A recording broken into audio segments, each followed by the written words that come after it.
Welcome back to the channel, guys. Well, today we're going to remove, unfortunately, this exhaust because it's too low, way too low. We're going to put up one of these raised up vintage speed versions on here instead. So we're going to get this out. We've got to re-bleed the brakes, and we're also going to make an engine bracket, which I made for my ute. Or the wife's ute, I should say, and yeah, make that same stirrup bracket just for the back of the motor. So yeah, a couple of things today. We're booked in for a roadworthy soon, so happy days. Yeah, so let's get this exhaust off and go from there.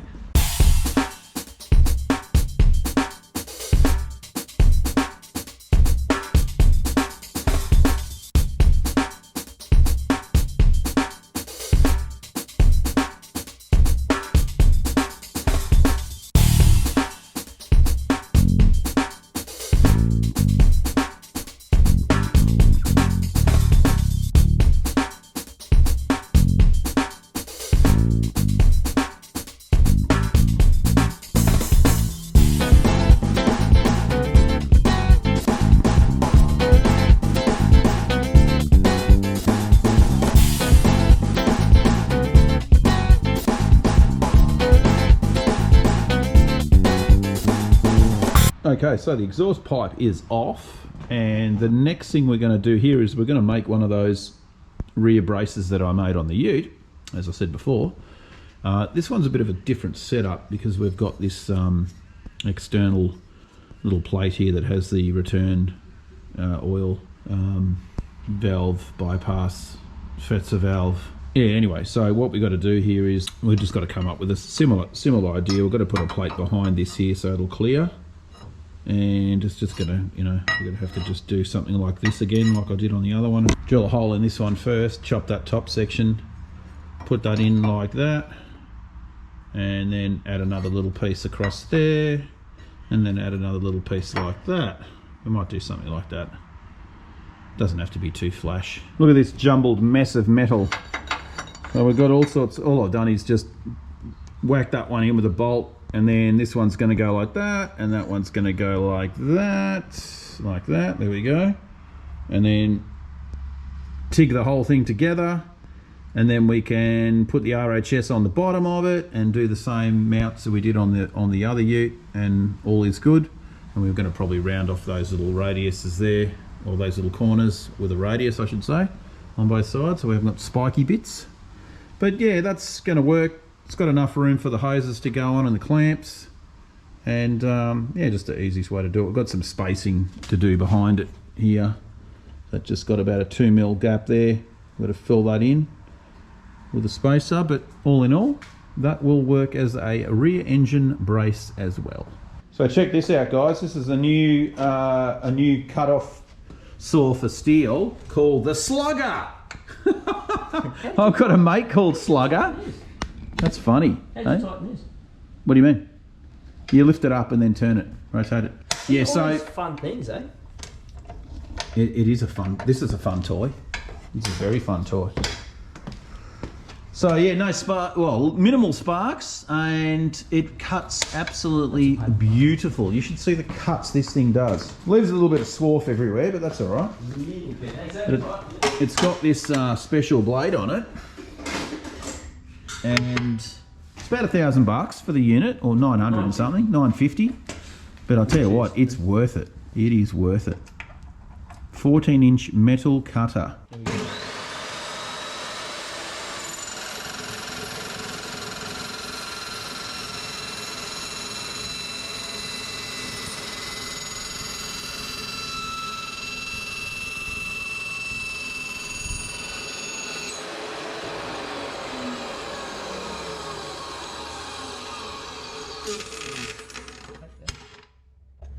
There you go, look at the finish.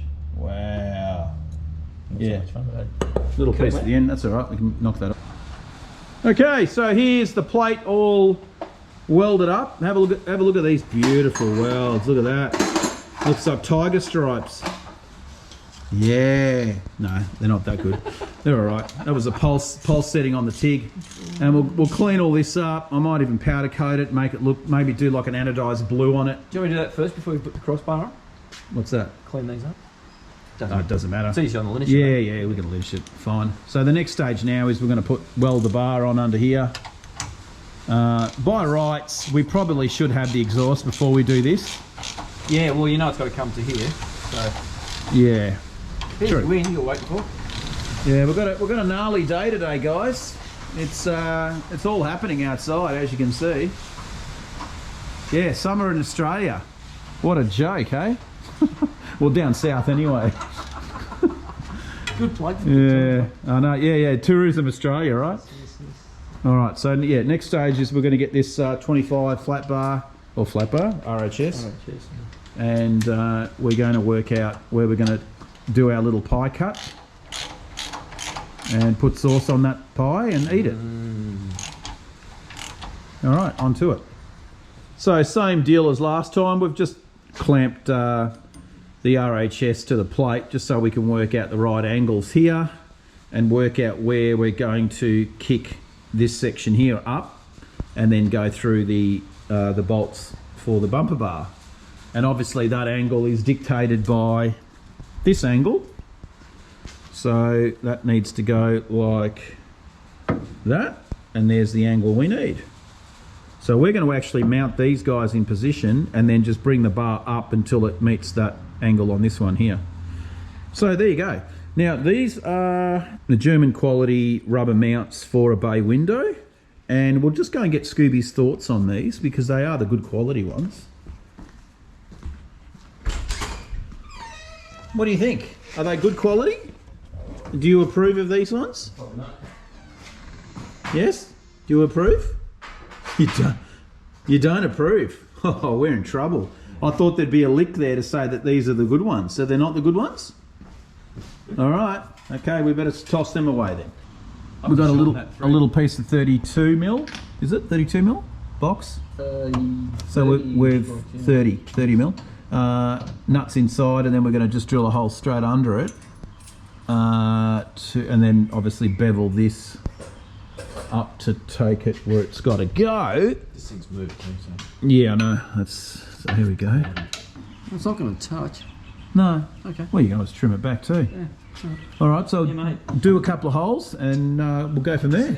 Okay, so these are the little wedges that, well, not wedges, but these are the pieces of RHS. You can see there we just tacked a nut inside on both ends, and that's going to basically sit up underneath, and that's really just a spacer to sit inside the rear section that's coming out of the bumper. So that gets basically bolted up into there like that, and then the bar will basically come off this. So it's a slightly different design, probably a better design actually to the one that I did in my ute. And you know, this is what happens. You make something and you always try and make it a little bit better on the second attempt. So you know, this is just a spacer really, but it's going to make it a lot easier to, you know, bolt the whole thing into position. So anyway, that's done. So we'll just mock it up for the final time. Then I'm going to take it home and powder coat it chrome for Paul. So just to make it look a little bit special for him. But they're the two pieces there. So we've got those both done. Just TIG them into spot. And yeah, there you go. One last part done. So we'll just do a final mock up now. And they'll probably call it a day after that for today because it's such a lousy day. It's been raining all day. And you know, we're coming into summer and it's cold and miserable, and it's like, it feels like we're in the US of A winter time. So anyway, whatever. All right, let's keep going.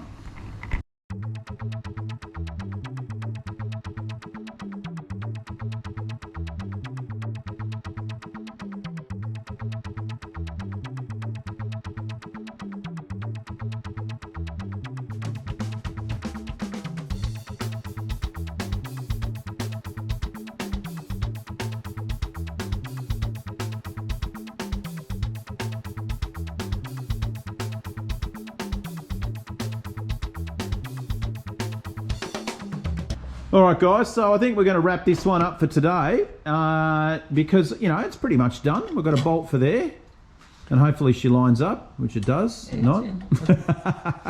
It does. And then, oh, look, we can't obviously start the motor because we haven't got the new exhaust, which is on the way. But once that's done, yeah, we're getting closer and closer. We've got it booked in for the roadworthy. A few nips and tucks and all that other jazz to fix up before we get it on the road. But one more thing ticked off. We wanted to get this done, so we're going to just go over the brakes and do a re-bleed. Yeah, keep going. So we will catch you in the next video. Scooby says, cheers.